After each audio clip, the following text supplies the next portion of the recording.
Joining us now is the Moline head coach, Mike Morrisey. Nice little short drive. You said you like this drive because it means that you won a game. It means we've won. It means we've done well. It means it's been a good night. And you love us. And he loves us. Can't get enough of us. I love some of you for sure, but yes. Oh, Camille. Sorry, you tried to run me over there, okay? Talk about the game tonight, because going in, everybody talked about how their defense couldn't stop the run. You still had 200-plus yards rushing, but that was a really good team that you played tonight. Yeah, they're very aggressive, and I think they were better than even what we saw in film, especially on the defensive line. Number 54 was incredible, and their linebackers flowed really well. They did a good job of setting the edge on us and taking away a lot of the stuff we like to do, and then their safeties ran the alley well. So they're a lot better than even what they looked like on film, and we thought they were very good on film defensively. So it's good to grind one out every now and then and to be challenged. And I think that was a big character moment for us defensively today for sure. I know you don't like to do this, but look big picture with me, because you take over a program and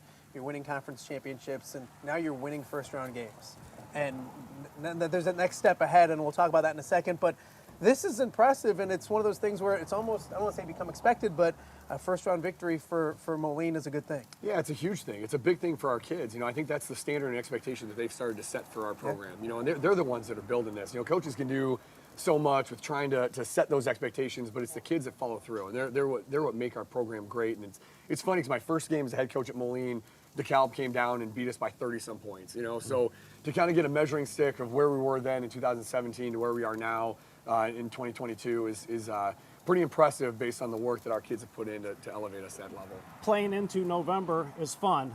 You were this far last year. Yeah. The guys probably remember that. How do you say, hey, that's great. We have bigger goals still. Yeah, we turned the page on last year, a while ago. Obviously, it was a great season, and we're really proud of everything we accomplished. But this group has set those goals to get to this point and beyond, a long time ago. And now that they're this close to getting to that point, I think their focus will be better than it ever has been, and they've always been pretty good. I was going to ask you, did you watch the show last week? But he always watches the show. He loves Every the show. time. But Every Matthew time. Bailey, he did pretty good, didn't he? He did do very well. Your You know critique, what? your He overall called you out, critique. though. Well, of course he's going to call me out. That's who he is. But I'll say this. When you tried to push him on the Bielema thing, Yes. multiple times, Yeah. he wouldn't break. Yeah. He gave the Honestly, perfect you were just- PC that's when answer. I knew he still loved me. Yes. And so it felt really good. It Yes. felt really good. Yes. Well, stick around. Have a burger. Congratulations, Thanks, buddy. guys. Appreciate Always it. good to Best see of you luck guys. next Yeah. week.